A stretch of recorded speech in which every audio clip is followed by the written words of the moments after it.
Hey, John, you're going to have to give me some pronunciation with some of these words. I don't read real well. Akashi sausage, barbecue plate, Texas Kobe style, assorted food, drink specials.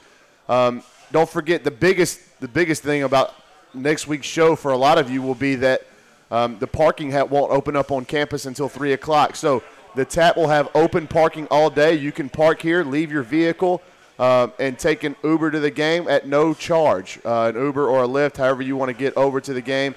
And that will remain for the rest of the season. The TAP announced today any and all home games, feel free to park at the TAP and take the short 5-minute trip to Kyle Field, however way you want to. Also, if you don't have tickets for the game, they will have a game-watching party that begins at 6:30 on next Thursday.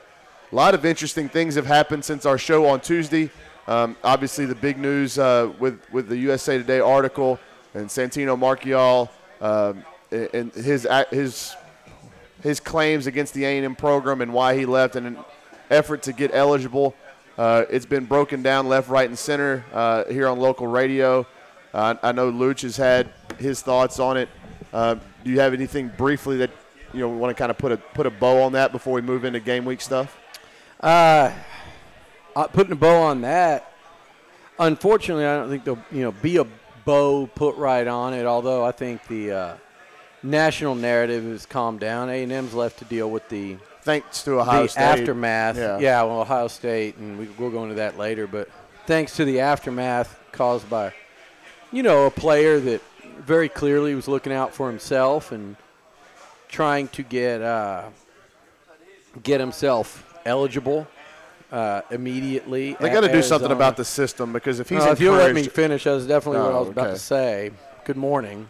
But yeah, that's going to open up a whole new can of worms now. I think that's why the lawyer took it.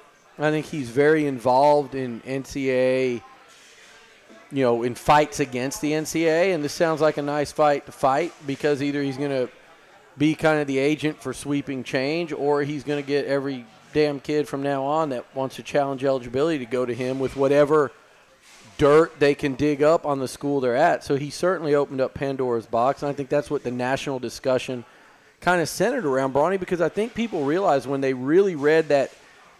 I called Dan Wolken now as J.R.R. Wolken because it was like he was writing the damn Hobbit series, how long that article was, to basically say, hey, this guy, there's part of the article I thought was significant. The other parts of him practicing on a sprained ankle and not feeling like he was entirely ready to go out there, but feeling some kind of overt pressure, unspoken pressure to do so. Well, dude, welcome to sports. Right. And you coach, how old are kids that you coach? Freshmen in high school. There are times where you have to say, hey, guys, you've been out. Let's give this a try and try to practice on it, see how it goes. And of course, they're going to feel some pressure. Oh, man, my coach wants me to practice. Welcome again to sports. So that part, the part about the yelling at practice and stuff, that was ridiculous to me. It was completely ridiculous. It's Wolken and the attorney and the Marchiol family trying to prey on the climate in college football, which I think is disgusting to do when you've got real-life victims at places like, tragically, at Maryland, at Ohio State with Courtney Smith. These things, these people are real-life victims, that their lives are affected for a long time. And to try to even loosely compare those, I think I said it's anywhere between irresponsible and reprehensible. It's disgusting. There was no comparison. The reason Mr. Marchiol was able to give that eyewitness account is because he was at practice, because Jimbo Fisher and his staff open up practices to parents every day. They have an open-door policy for parents to attend practices. So what were the major issues there? Well, the major issue is that he was there every day. No other parents have complained about this. No. And in fact, a lot of them have embraced it. And a lot of the kids have embraced it. We've talked to kids even since last spring, talking to Kellen Mond. We've talked to members of families of a lot of kids, and they're like, this is the kind of coaching we needed. This is what I came to school for. Like, I'm being pushed, and it's been a change, but now they started to welcome it and they've embraced it. And listen, man, the kids have had to the kids have had to answer this question a day at media days, and I'm seeing stuff come out, and it's like it's the last thing. You can see there's a little bit, and you can tell there's a little bit of resentment in their voice whenever they talk about this stuff. So I don't know. The timing of it wasn't ideal, but seems like this is a story that's kind of like a screen door, a lot of holes in it. Yeah, but there are some legitimate, very specific accusations, and that's what A&M will have to deal with moving forward. What was you got Tipton over here coaching us up? We weren't sure. I wasn't sure what I was talking about, but there are some specific accusations with the, him saying he received cash in a bathroom from a coach, and then also the off-season, did they stay within the rules, which even Walken in his article said there is a lot of latitude given, a lot of room to work within those regulations. So to me, I seeing how much kind of oversight Jimbo Fisher has on his program, kind of like what you talk about with Nick Saban at Bama, I'd be surprised if there was a lot of if they didn't have everything really buttoned down in terms of what they were doing in terms of the offseason. That part would surprise me. And again, I don't think any of this is of the major variety, and who's to say any of it's even true? It might be. I'm not going to go head in the sand and say it can't be. But who's to say, I'm also not going to blindly believe. When I saw that text message that he sent to his dad, it's clearly that written was by somebody else. That's not a college football player writing to his dad because he's it was laughable in my opinion. It's like the lawyer wrote it. Absolutely laughable. It's like the lawyer wrote it, or did they start laying the groundwork for this a month ahead of time and needed to build kind of a quote unquote case before they left? And I don't know the answer, but that part smelled very fishy to me. So, again, back to practices, back to preparation for Northwestern State. I don't think this is in fact, I'm positive that this is a coaching style and, culture that these players have embraced more so than any coaching change. Right or wrong, everybody calls, Kevin Sumlin's culture a country club. He had more resistance from the returning players than Jimbo Fisher has in terms of them pushing back against the style and things like that. I remember Sean Porter and Jonathan Stewart and some of these older guys were not, I think even Ryan Swope early on had it was, a little bit, this Beatty. And, I think there was a lot more. I know there was a lot more. And there was a lot more with Sherman after Fran. He had to deal with, there was Mike Goodson, Michael Bennett, that even some of the guys that stayed above the fray and out of trouble. Sherman had stuff with Sean Porter. He had stuff with there was Von Miller. So this has been a lot more accepted than anything I've seen, and that has to do with what goes on the field. I think today, I'm glad they had a press conference today. I'm glad the players are talking about that, and I'm glad they sound a little bit rankled. And you could tell on social media they were none too happy with their former teammate. And you know why? Because you don't throw your former teammates and everything under the bus for your own gain. I mean, that has lifelong ramifications. And again, I don't think Santino was a victim here. I understand if this wasn't for him and he wants to leave.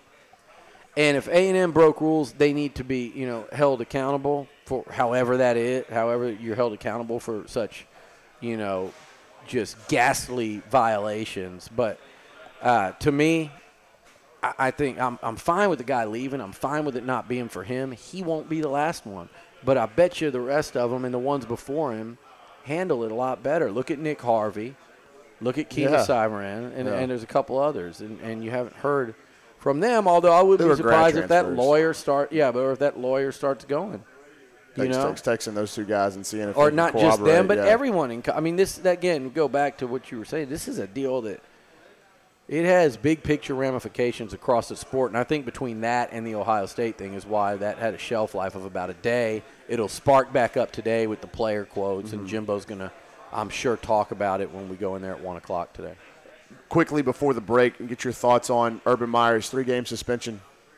It's absurd. I think it was – I don't always agree with Feinbaum, but I agree with Paul today when he said they sold their soul. Urban Meyer sold his soul, as far as football goes, and maybe a little bit of his actual soul in terms of life. And you got to walk around now knowing that, you're scum, in my opinion. I think in opinion of most of the people that follow college football around the country, whether it's media, whether it's fans, whether it's, coaches at other schools. I think a lot of people think very little, very lowly of Urban Meyer today. Some already did. But he's got to walk around with that the rest of his life. And that's not a light thing, because he knows it too, and he has to wear that and carry it. But I still think Ohio State got it wrong. They were already a very unlikable fan base. They became even more unlikable to the point of kind of being the scourge of the entire country during this. I think they're the most loathed fan base in college sports now. And, yes, I'm including the Longhorns in that. And I don't think they're ever going to recover. I think people will hate Ohio State more so than ever before. And I think over time you'll see this wear on Urban Meyer, and he probably cut about 5 years off his coaching career with this. All I know is that yesterday I saw a tweet where they apologized, either the Ohio State administration or Urban Meyer apologized to Buckeye Nation like multiple times, 3 or 4 times throughout their speech and their press conference yesterday. One apology was missing. Yeah, to the kids and to the family, Courtney Smith. Like, it's just the nature of this, the priorities of this are so backwards, man. It just feels – everything about that felt wrong. It was like we give him 3 games, like when they suspended Johnny for a half. Mm-hmm. What does that mean? What does 3 games mean? Like, he either did something wrong or he didn't. And I don't think there's any – when you're dealing with DV, I don't think there's any kind of level with that. Like, either you did it and you're done, or you didn't do it and it's fine. You know what I'm saying? Like, there's no middle ground for me with that kind of stuff. Maybe I'm wrong. He didn't do it. He, in a sense, essentially enabled it by keeping him on. So therein lies the dilemma. Is that a fireable offense? I think it is. If he really, and you dig down and you find out, He's been around the dude since 2009. Yeah, he knew all this. Yeah. All you had to do was get rid of one assistant coach. And, again, as everyone's pointed out, he wasn't like he was a high-profile coach. Anyway, even if he was, it doesn't change it. It just makes it all the more easy for this problem never to have existed and for him to help. But I still – at the very start of this, I thought he'd lose his job. I think once they put together this group that was going to investigate it, I think everyone in the country knew he wasn't going to lose his job. They're wondering what's going to happen. Again, TCU will probably go beat Ohio State now out of it. That'll be the only thing. We'll have to hear the Big 12's crap. That'll be the only real punishment will be on A&M fans. They have to listen to the Big 12. But no, the reality is, though, they missed an opportunity here to send a real message to the sport and to the country in terms of people who watch sports and follow them, that there are things bigger than the game, and they missed it. And it's entirely expected from that university and that administration and that fan base. I mean, they revolted against anybody that came out against them, and it's sad. But I think Urban Meyer has shortened his coaching career, because I think just whether he realizes it's guilt or not, there's going to be this weight on him moving forward.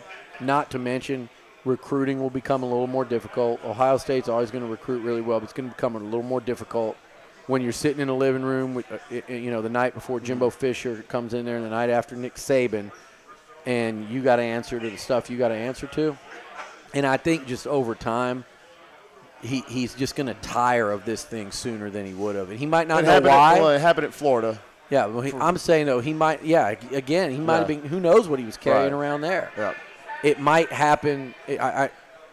He might have also been doing that because he's a lying, conniving POS and was trying to get out and go to Ohio State. Yeah. But the other side of it is, I do think there will be punishment down the road for Urban Meyer and Ohio State that maybe they didn't realize today. On the other side of the break, we're going to get into the Aggies. 1 week from kickoff, you're listening to Bellucci Hour Lunch, live on the Zone. Your home for Bryan Vikings football. Sports Radio 1150 and online at RadioAguilan.com. Normandy Tractor and Implement Company, winner of the Kubota Elite Certified Dealer Award in Best of the Brazos Valley for 17 straight years. Home of the Kubota tractors, ATVs, RTVs, zero-turn lawnmowers, and implements for the farm and ranch.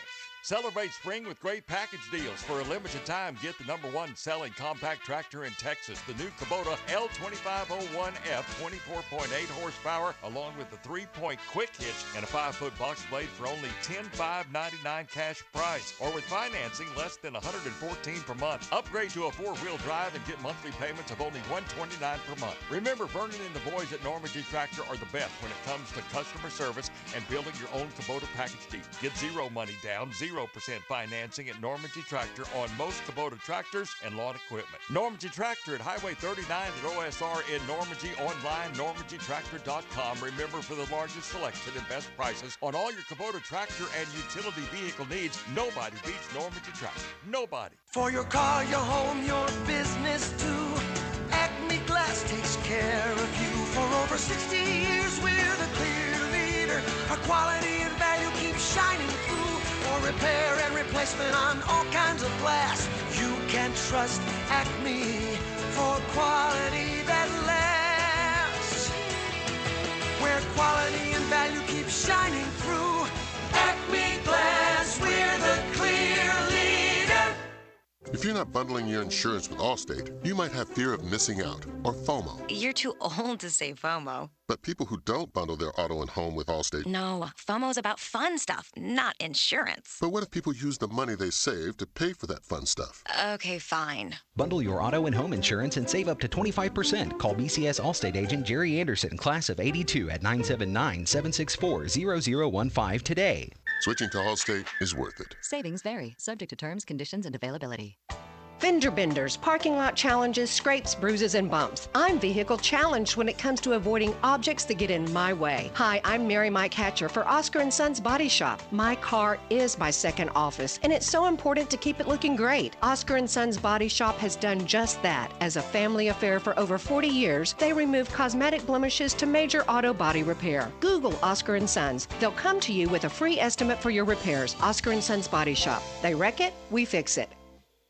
Usher in the Jimbo Fisher era the right way this fall by tuning in to Sports Radio 1150 and the Zone 102.7 FM. Follow along as Jimbo and the guys square off against some of the most talented teams in the country. Brought to you live by the new voice of the Aggies, Andrew Monaco. Spanish coverage of the football games can be found on Willie 1550, and every broadcast will be streamed on RadioAguilan.com. Listen to Fighting Texas Aggie football beat the hell out of the competition this fall on Sports Radio 1150 and the Zone 102.7 FM.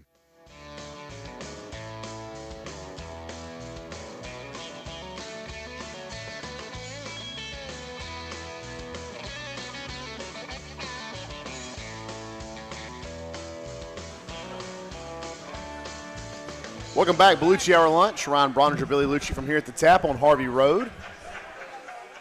Forget about our show next week. I'll run down these the specials for the Tap that we'll have next week on our Thursday show ahead of the game. And then don't forget Monday nights here, karaoke, Wednesday nights piano bar, and then they've always got a great selection of country music singers coming to sing on this very stage here at the Tap. Luch, A&M, if I can pull it up here. Right before we went on air, A&M released their depth chart. I don't know if you've gotten a chance to look at it. No. Talk to me, Goose. There's only 4 freshmen listed on the current 2 deep. I saw TexAgs tweeted that. Yeah. They're hyping up something that's factual but misleading.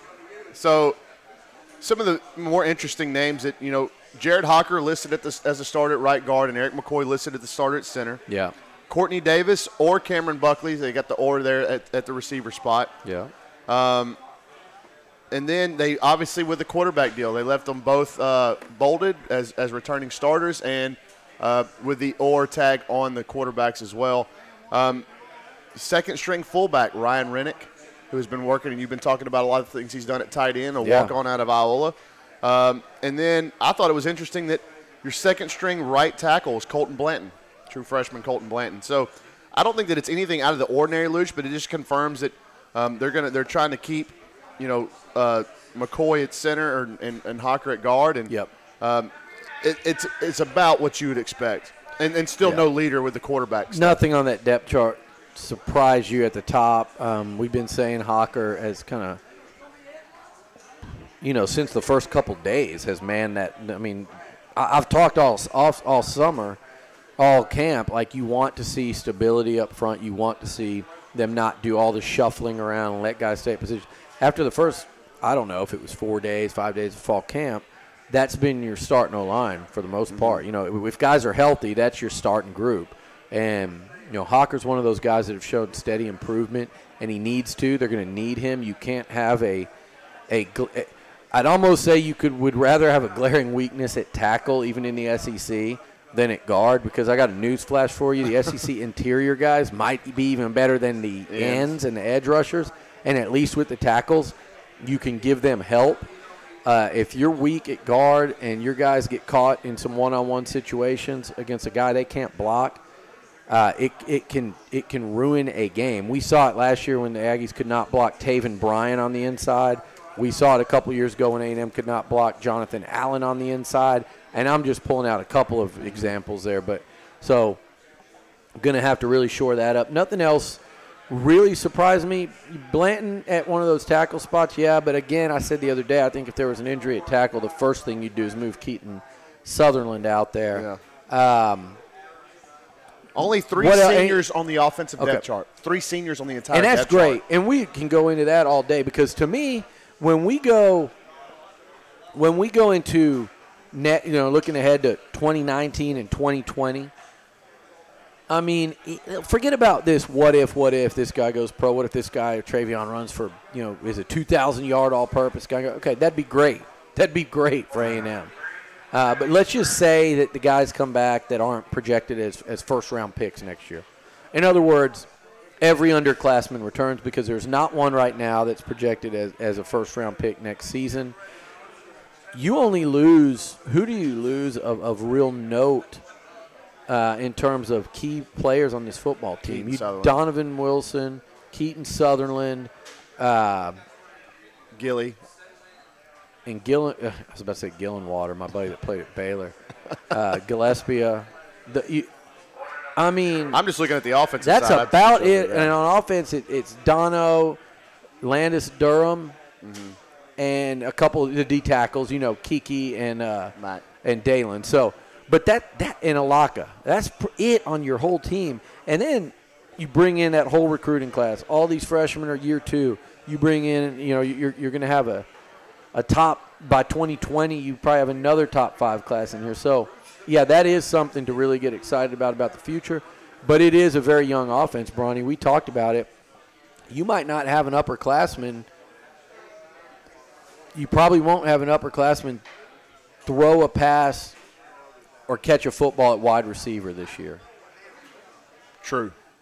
Think about that. You might go the whole season where it's all sophomores throwing to sophomores or younger at wide receiver. Now, you've got 2 veteran tight ends, but guess what? They're new. They're in their first year in the program. And you combine that with the first-year offensive system. So it is a very young, very inexperienced offense. As far as not having, only that many freshmen on the depth chart, I mean, there are names that aren't on that first or second team that you're going to see play. I just went on the offensive side. On the other side of the break, let's do the defense. So I looked at the offense. Well, on offense, names that aren't on that first or second team that I think we'll see a lot of this year are Jashawn Corbin, Vernon Jackson, who's surging. Jalen Preston.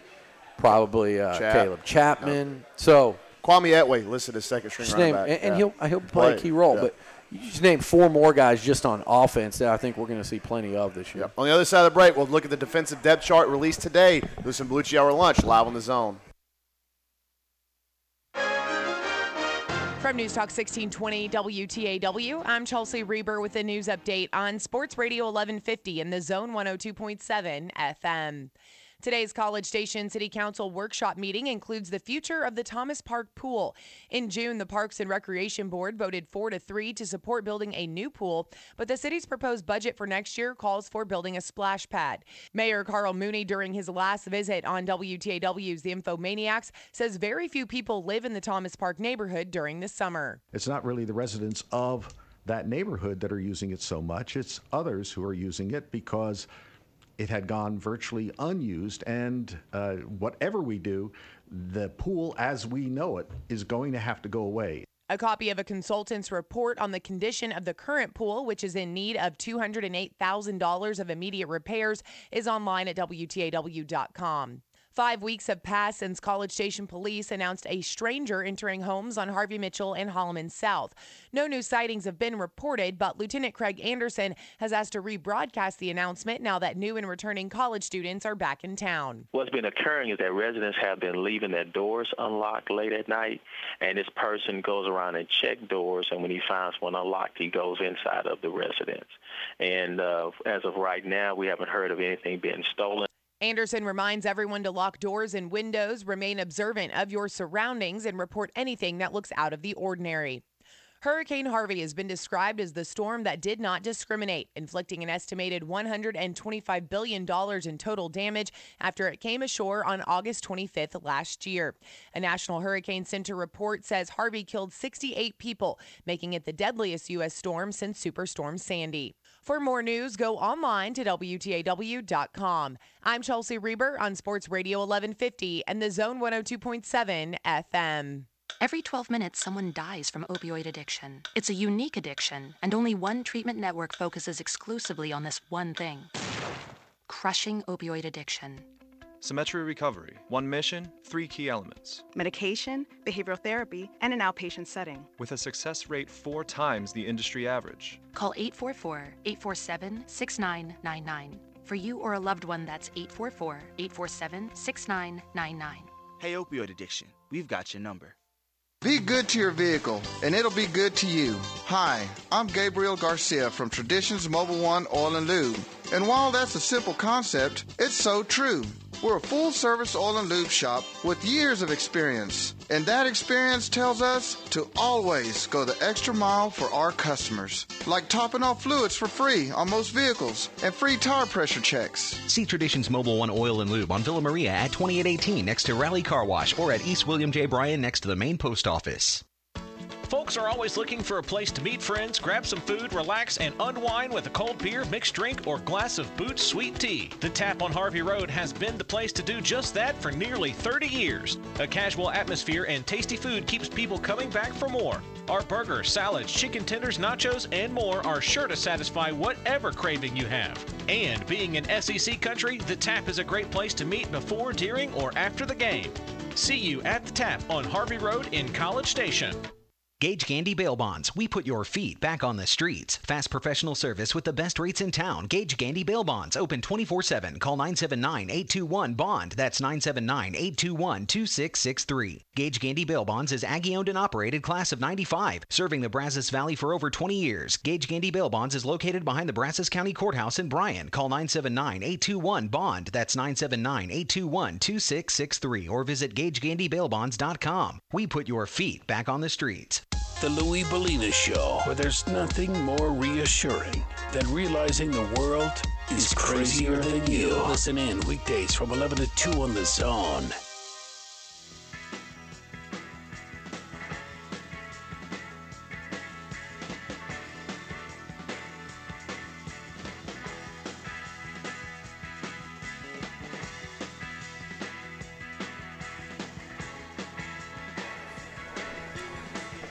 Rolling right along on a Thursday afternoon.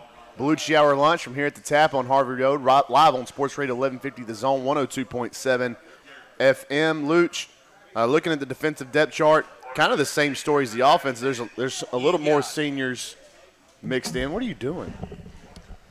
You're picking on the senator. He doesn't even know it. I'm Snapchatting him during the show. Hey, you know what I saw on TV earlier? You're a big candy guy, aren't you? Like, don't you candy, like eating candy? Don't you snack on candy? No, you know, there's one. They put M&Ms in Reese's. That's why. Oh, okay. There's just one period of time that I'll like eat candy. That's a vice of mine. It's when I take like a road trip, when I'm driving somewhere. Mm-hmm. I kind of always, I'll be sitting there going there and get like a couple bottles of water for the ride, and then I always will just, damn it, I'm grabbing Snickers. some candy. But no, I'm not a big like candy bar. So it's like fruity candy, like Skittles? I mean, are you embarrassed like what kind of candy you eat? No, like M&Ms. No. I've had to stop because I would go with Nerds. And I didn't have a cavity until into my 30s, and then I did, so I blamed it on Nerds. But could you fit one in there? Yeah, I figure like somehow they were getting lodged in my teeth and rotting them out. So I stopped that. But no, I'm not a big candy guy. On the defensive depth chart, a couple of names that stick out. Anthony Hines listed ahead of Buddy Johnson at that will kind of rover position. And then Braden White, your backup at middle linebacker, who we've heard good things about in fall camp, and guy that just reliable, plays really hard. And I thought it was cool or it was interesting to see that he was the backup there. But, again, depth concerns at linebacker. I don't want reliable and plays really hard on my defense anymore at A&M. And that's not – here's where I'm going with that. That's not – I don't want Braden White.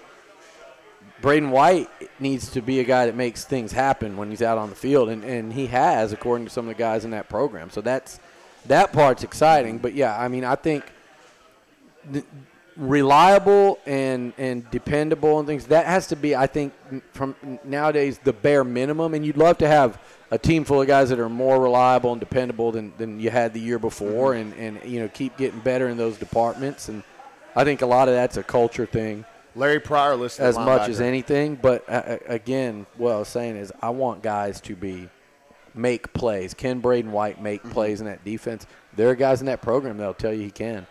Larry Pryor moving down a little bit. I thought you were done talking. That's why. Oh, yeah. I thought you were burping or something. Pryor was gross. Burping. What?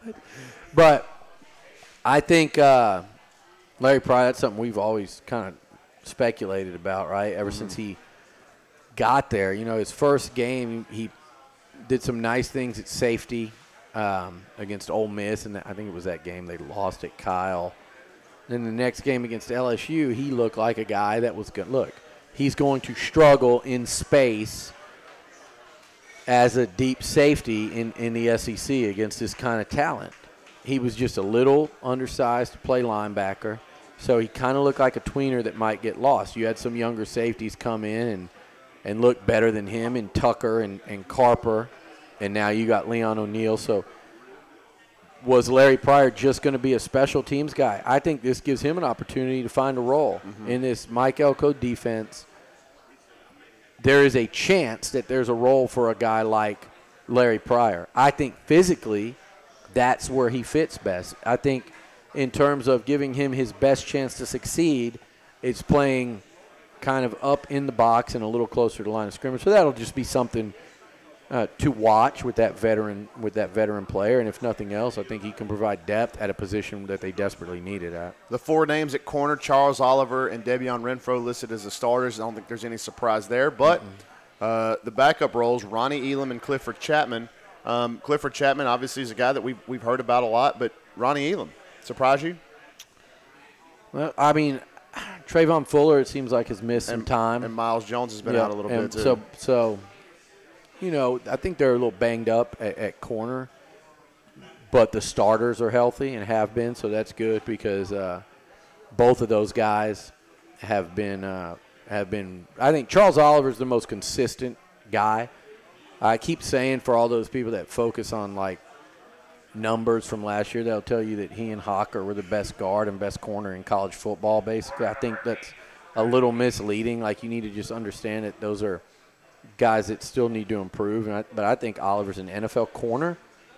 I think he's their most consistent corner, but I also think he's really talented and makes plays. He's not just a guy where you go, well, he's stability at the position. Because if you think you're going to do that at corner against that schedule, that's not a winning mindset, a winning formula. Charles Oliver's had a good camp. He's ready, I think, for a nice junior season. And then Renfro was a guy, again, I kept saying there was such a big stink made that we had him like 2 spots higher than Oliver out of a top 30 that, it was just a huge stink made. That was a guy they were really excited about getting back on the field this spring based on what they saw on tape and based on what they saw during the offseason. And he's kind of lived up to it. I think with Renfro, Bronny, he gambles a little bit more than he should. It makes you nervous. But he's also the guy that's the biggest threat to make a big play, and I think he's their best pure cover guy out there. Yeah, and just talking to some people from around the program last year, it was NFL guys would come in and look at Debian and say, we don't have a guy on our NFL roster that looks like that kid. So he certainly passed his eyeball test, and we saw that early on in his recruiting cycle. I thought it was interesting, too. No Josh Rogers. And they need to stay healthy, though, at corner the first game, be ready against Clemson and healthy, those Clemson and Alabama games. Because I think after those first 3, it falls off significantly. No Josh Rogers and no Muhammad Diallo on the 2 deep. You worried about that? They're all going to play, right? Yeah, I'm not worried about that at all. And then at safety. Who is your 2 deep on the inside? Matabike and Peavy at one spot, and then Mack and T.D. Moten at the other. T.D. made a strong, that's a big push for him. Yeah, and that's something that Dalen actually tipped us off to a couple weeks ago when we were talking, to those guys in the media setting. Deshaun Capers-Smith and Leon O'Neal both listed as backups at one of the safety positions. I think lefty Deshaun will play that nickel spot, and I think he's a guy that me and you have both heard that Mike Elko thinks he can trust and knows where he's supposed to be. Yeah. And, again, you go back to I think A&M fans have a bad taste in their mouth about Deshaun Capers-Smith because of what happened specifically in Starkville. When he's not asked to play true corner, I think it's a benefit to him. He's a young guy playing corner. He's not a corner. He's way too slow to be a corner, and he was matched up against Mississippi State's all-time leading receiver, isolated on one side of the field, one-on-one. Again, that's just piss-poor coaching, and that's putting a kid in a position to fail. Now, A&M did move him last year to the back end, so John Chavis and those guys did do that, which was better for him.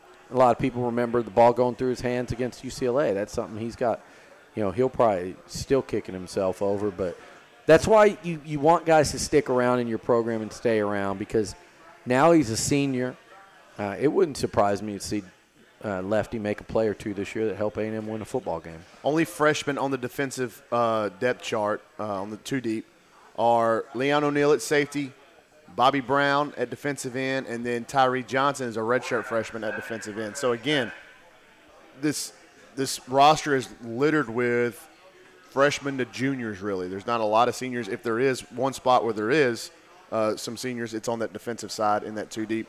Another thing people were going to be asking about, punt and kick returner, listed as the number 1 punt returner with no backup is Rashad Paul, so I'm guessing he won that battle. Yeah, and Courtney Davis has been in and out back there, and he'll be healthy and ready to go for the season here now. But I think they narrowed it down to those 2, and Rashad came out of that as the guy. And you and I pick, now there's a position, Bronny, where you'd love to have a guy like Christian Kirk that could take one to the house anytime you kick it to him.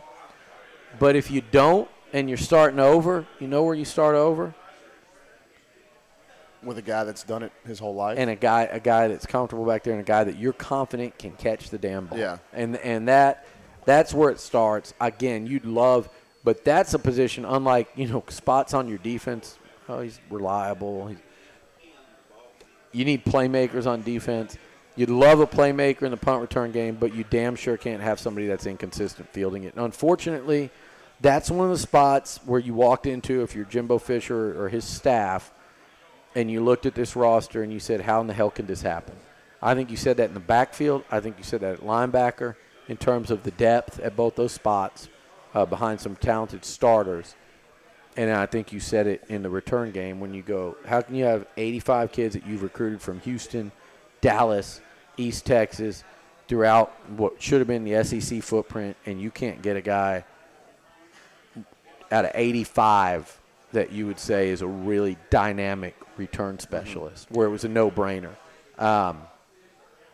It's crazy to me. Travion Williams and Clyde Chris listed as the kickoff returners. I don't know how much we'll see Travion back there. I'm sure we will a little bit. You might see it Clemson. It might be one of those type deals where you see it Clemson and Bama, and then maybe hopefully sorted out by then. You've got to run before this last segment to get over to Jimbo's press conference. So I want to get to a question from here at the tap.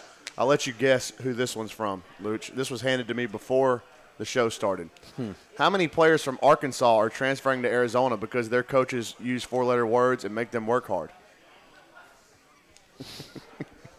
Probably none. That's his best. Probably work. none. That's his best work so far. Probably none because Chad Morris loves him up, man. He's all love, and on top of that, I don't know how much Summy would really want those guys floating over there as well. Yeah. The depth chart was released today. Hines is ahead of Buddy Johnson. Do you think we will still see both play next week? Oh yeah, I think absolutely. Those when they're healthy. And both those guys kind of have a history of being, dinged up. Buddy way more so than Anthony. When they're healthy, I think you'll see both of them play a lot. And will one of them emerge as a clear-cut starter? I don't know. I could see it as the year goes on, but I think early on, at least for the first month, you'll see a lot of both of those guys. And Hines' versatility is going to allow him to kind of move around everywhere. They've both been fighting a little bit of nagging stuff. Not big injuries, just stuff that's here and there. Buddy missed the entire spring with a foot, but it wasn't a big foot thing. It was just, I think it was to remove some excess skin or some kind of bone growth or whatever. It wasn't like this big surgery. So, and then Anthony's been a little dinged in fall camp. So, like you said, though, I think with both of them healthy, they're both huge assets to this defense. And I really like the flashes that they both showed last year. They take the next step, and then you start looking at that position. It's a strength going forward. So, Luch. They really need to continue to recruit there, though. Yeah, 100%. When Marchiol left, when he left and he wasn't, I think there was enough seen that he wasn't going to be a big-time guy here from a health standpoint. He just couldn't really stay on the field. You signed 2 his year, Hines and Johnson, because one of them left. You signed none last year. You were playing SEC football, and I put the none squarely on the shoulders of John Chavis. That's on the doorstep of Chavis and whoever was orchestrating those recruiting efforts to allow that to happen. And I know he kind of took control of that a lot of times, and guys tried to pass linebackers on, and if he didn't, there was a really he kind of insulated himself at times from the advice of the rest of the staff. But to walk in, if you're this current staff, and see almost no one on a depth chart at linebacker on the recruiting side of things, and have really no chance other than to sign guys that you were going to be stuck with for the next 4 years that you were clearly going to out-recruit moving forward, and that really weren't that good, that you were just taken to say, we got to sign 2 linebackers. Thank God they didn't do that. But to sign a total of 2 linebackers in 2 years and expect to field an SEC defense, it's insane. It's insane, and hopefully – there's a couple spin-down candidates in there. KK losing him really hurt because he was one of those guys. But it's nuts, and so I still think that's a position maybe more so than any, with maybe O-line being second, where you want to see them rapidly upgrade. You're seeing it at other spots. I don't think we're quite seeing it enough at linebacker and not enough. I think they're just a year behind the cycle. Mm-hmm. If you got to keep a Christian Harris, you got to keep a Kenyon Green, because I think they're special and they're difference makers. But I think quite a bit of guys in this class you could say that about. Yeah, but those 2 at those positions where you really need it, because I think they're a year behind on O-line and linebacker maybe than they are, say, in the secondary, on the defensive front, and at wide receiver, and especially and at tight end as well. So, to me, that the O-line and linebacker, you might be 1 year behind getting to completely where you want to be. So that means, to me, Christian Harris and Kenyon Green become that much more important. Luch is out of here. On the other side of the break, I'll close the show with the All-SEC teams that were announced from the coaches today. You're listening to Belucci Hour Lunch, live on The Zone. You can hear Aggie soccer all season long on The Zone, 102.7 FM, and online at RadioAggieland.com. Everyone makes mistakes. Mistakes can land you on the wrong side of the law.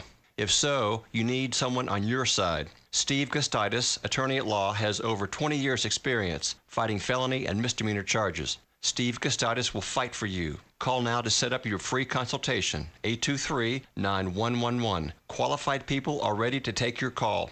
Call 823-9111 or visit GustitisLaw.com to see how Steve Gustitis can put the law on your side. For your car, your home, your business too, Acme Glass takes care of you. For over 60 years, we're the clear leader. Our quality and value keep shining through. For repair and replacement on all kinds of glass, you can trust Acme for quality that lasts. Where quality and value keep shining through, Acme Glass, we're the clear leader. So you've got bed bugs in your blankets and the weeds have whipped your grass. Those pesky ants are taking over and the shrubs are growing fast. If your sprinkler system's broken, hey, don't make a dozen calls. We're the ones to trust because ABC solves it all. You say your trees could use a trimming and there's landscape to install. Hungry termites feasting on the porch, you don't know who to call. We're specialists and we're the best for your environment. We're tried and true, still here for you. ABC Home and Commercial Services. Folks are always looking for a place to meet friends, grab some food, relax, and unwind with a cold beer, mixed drink, or glass of Boots Sweet Tea. The Tap on Harvey Road has been the place to do just that for nearly 30 years. A casual atmosphere and tasty food keeps people coming back for more. Our burgers, salads, chicken tenders, nachos, and more are sure to satisfy whatever craving you have. And being in SEC country, the Tap is a great place to meet before, during, or after the game. See you at the Tap on Harvey Road in College Station. Chris, you're not acting like a grown-up in our relationship. Am too. There's your comic book collection, the race car bed. I'm young at heart, but I put money into my 401k every paycheck.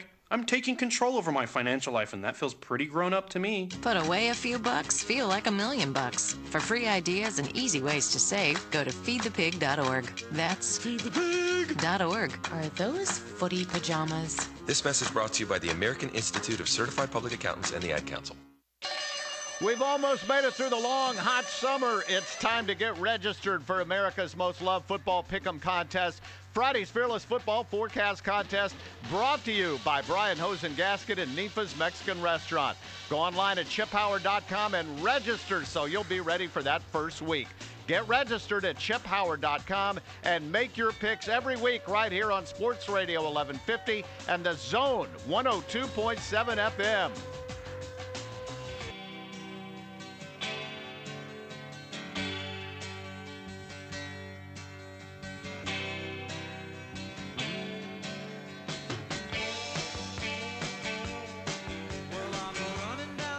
Final segment to close out the week of the Blue Cheese Hour Lunch. We'll be right back here on Tuesday of next week, leading you up into game day on Thursday, where we will have that live show. Let me run down those specials again one more time.